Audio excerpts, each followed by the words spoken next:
We're talking today about the $90 trillion in generational wealth that is expected to transfer from the older generation to now who are grown children, millennials, various generations, and what that means for our local real estate market.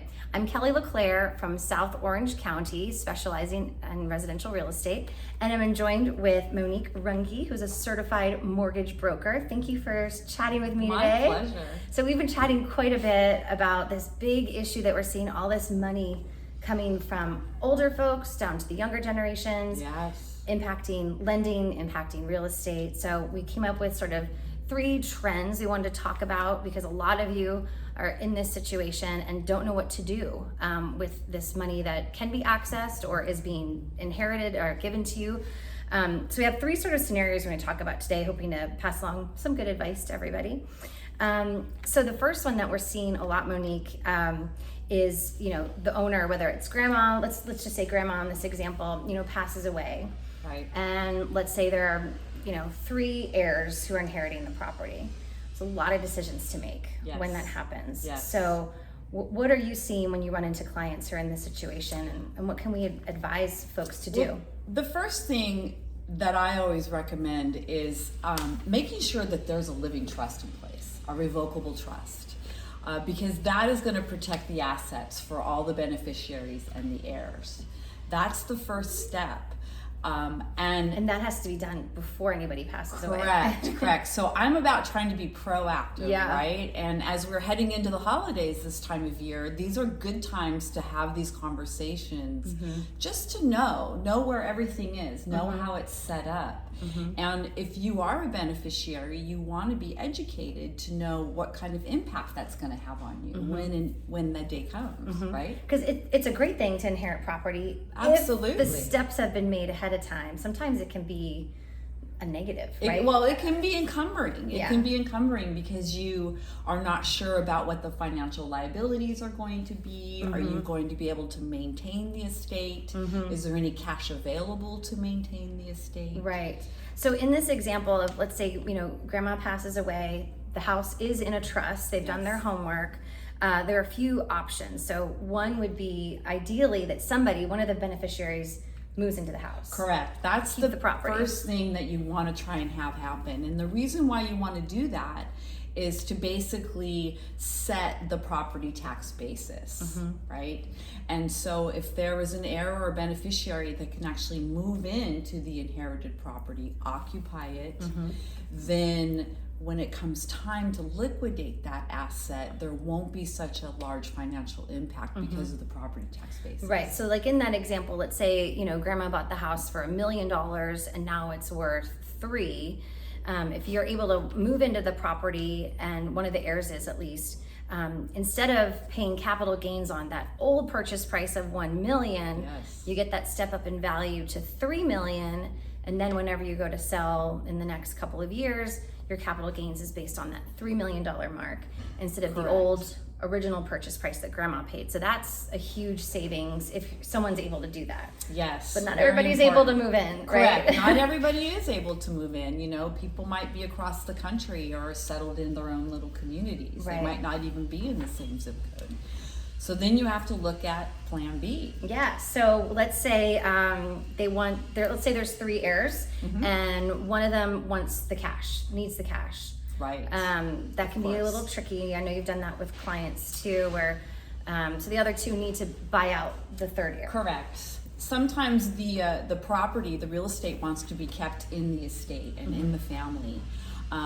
And maybe turned into an investment property or a vacation home, but maybe there's an heir who wants their cash up front, right? Right. So there's a couple ways to do that. The other beneficiaries can qualify for their own financing, maybe leveraging against their own real estate to buy out the other beneficiary. Or if need be, then maybe we look at restructuring the debt on the estate itself. So if you don't have the cash to buy out your brother who wants to get, cashed out, you could come to someone like you and get a loan, and whether it's based on your own home, but you could also put it on the actual subject property, so you would be able to pay off the brother and keep the asset with the 2 remaining heirs in the trust. Right. And so you see people doing that as well. Right. And then the third thing obviously would be to sell the property. If you don't want it, there's Right. too much to do. Right. It's, old. We've got plenty of investors who will buy it, by the way. Well, and a lot of homes are being inherited, really needing some upgrades, Yeah. right? They've got some deferred maintenance, especially here in South Orange County. We have so many homes that were built back in the 50s. And on sand foundations. So, it just depends. Everybody has a unique story, and there's no wrong answer. It's just about mapping out the right plan. For sure, Yeah, for sure. and trying to be proactive. Yeah, and it can be hard when there's family involved and it's about money and there's Correct. emotions involved. Maybe it was, where you always went to visit grandma, so it's a very delicate journey for everybody, that whether you're getting a loan, needing to sell it, needing to rent it out, you just want to make sure you're with people who are used to working with families going through this, right? Yeah, and it's very important to have an estate attorney as well, I think, be there and help outline, or a trusted CPA to really help outline what are the tax implications, if any, right? There might not really be anything to worry about. And what is the best way to receive that inheritance? Right. Right? Yeah. The best way is not always just to distribute to individuals. Holding on to it sometimes is better. Yes. Another option that we see clients doing would be they keep the property and turn it into a rental property. Right. A great idea. And another benefit to that is, you're able to defer taxes if you turn it into a rental property, and then down the road go to sell and do a 1031 exchange to another rental property. You're not paying those capital gains taxes. So these are a lot of questions to ask for your own specific family. And you're right, an estate attorney, CPA. You need a whole team. You gotta have have a whole a trusted advisor You team. do. You do. It's not just, contacting a real estate agent that you know and trust and saying, let's put the house on the market. You really need to map out what's going to happen. Yeah, and everyone needs to work together to make sure it's the best decision, because I'd love for them just to sell the house and let me list it, but that's not always the right thing to do for the family long term. And I think what you and I are trying to do is educate consumers to be proactive up front, right? And let's give you folks some good information you can make informed choices on, and be prepared. I like your idea of using Thanksgiving or the upcoming holidays to... It's not a conversation you want to bust out at the table, but because everyone is there, have those sidebar conversations. What does grandma and grandpa want when they pass away? And then the other thing is that gifting. Yes. Right? Gifting that was is really big right now. So that was the second thing we're going to talk about is we're seeing this a lot in the last few years, going through the lending process, going through the purchase process, gifting inheritance before death.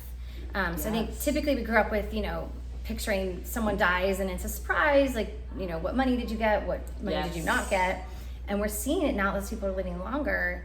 They're starting to give away their money before they die. It's more fun, Yeah. right? It's more fun when grandparents can gift equity and help younger people with a down payment, right? And then they get to see it, the fruits of their labor, right? They get to enjoy quality time with their grandchildren and their great-grandchildren in a home that they helped create. And getting down to details, though, because I know sometimes people are worried about gift funds, which is what it's called when you go through the lending process and somebody literally just wires money into escrow for your closing. Are there issues with that? Do they have to co-sign? Do they not have to co-sign? No, the only time you would want a co-signer is if it was a first-time home buyer, young couple who maybe couldn't 100% qualify on their own, and they maybe needed grandma's additional income or dad's additional income to help them qualify. The loan still stays in the borrower's name, and there's a non-occupying co-borrower, which is the relative. Okay. But getting back to gifting, if you receive a gift, let's say you're buying $1 million home, just working with easy numbers, and you receive a $200,000 gift from a relative, that's a 20% down payment. Now, when it comes to me, I don't need to document where that gift came because it's a 20% down payment. If it's less, then I need to document it. Okay. Right? But monies can come from multiple relatives, you know? Let's say you've got an aunt who's got $4,500, right? And you've got a grandmother with, say, $25,000. I mean, you can pool funds together to put together that down payment. Yeah.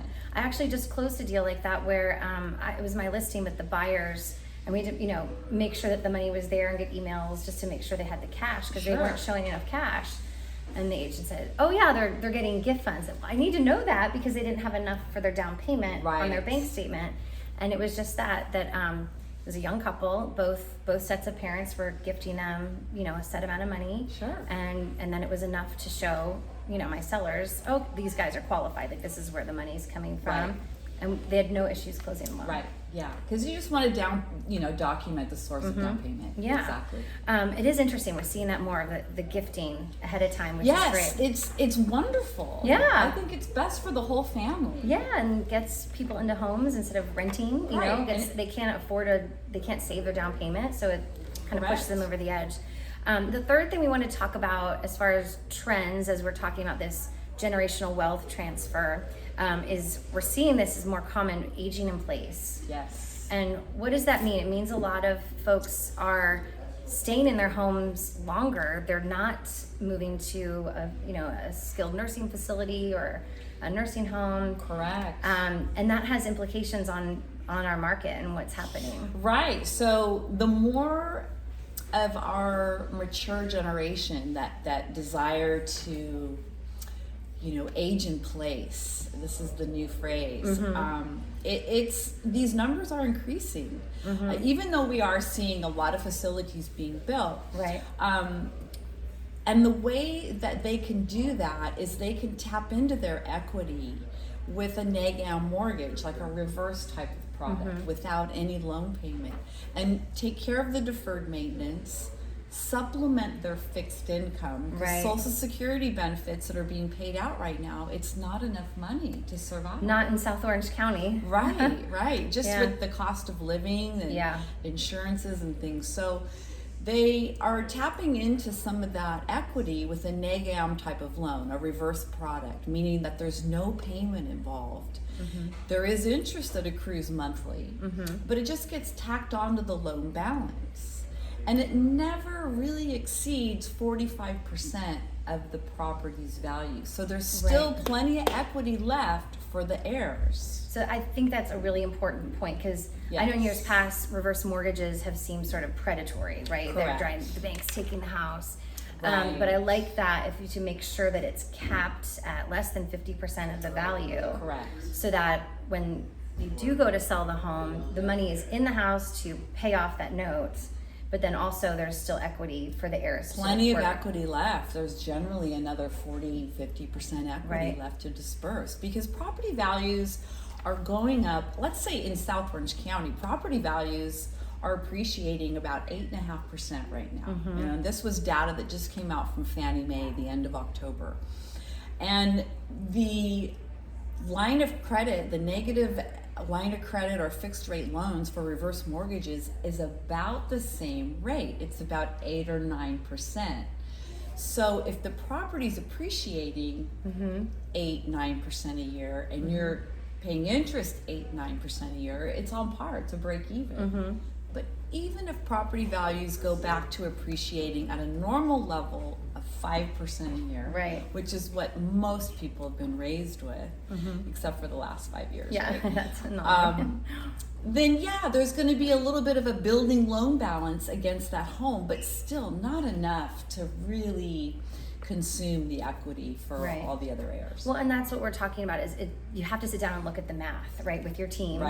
Do you need the cash now so that grandma can stay in the house and age in place? And that's an option to do. Fix the home up. And fix it up so she can stay there. Or if it's not, if you don't like the idea of the reverse mortgage, then you look at, fixing it up to sell. But then you have, then use that equity to care for her in that way. So it's just each family is it's just so a different. personal choice. But aging in place is, I mean, I just remember taking care of my mom, and the last thing she wanted to do was move in with us, right? Yeah. But in talking with a lot of people right now, I'm having a lot of conversations with people in their 70s and early 80s, and they're just having a hard time making ends meet with their fixed income. Right. And so the reverse mortgage is a brilliant tool to help supplement your income in your mature years, keeps you in your home, Right. safe and sound, and still have plenty of equity left over when it does come time to sell. Yeah, it really could be a good option. Yeah. The other thing that we're seeing, we talked about before, is the grandma in our fake family we're talking about. Right. Grandma moving in with her grown children. Right. So I know we've been seeing, I mean, I've seen that since I've been in real estate, but it's definitely becoming more common where, maybe they merge households or they... It's the generational house. Yeah. And so we're definitely seeing that. Right, exactly. Especially with a lot of homes in California, we have so much additional square footage, and there's usually some little guest suite or ensuite, or people are even building those ADUs right now. Right. Really popular. It's very popular. So that mom and dad who are in their 70s can live on the property and help raise the young children and also have a safe environment in case they need a little bit of help. And in that case, when it comes to purchasing the home, they can merge assets and incomes They can all purchase together and all be on the property. All have ownership.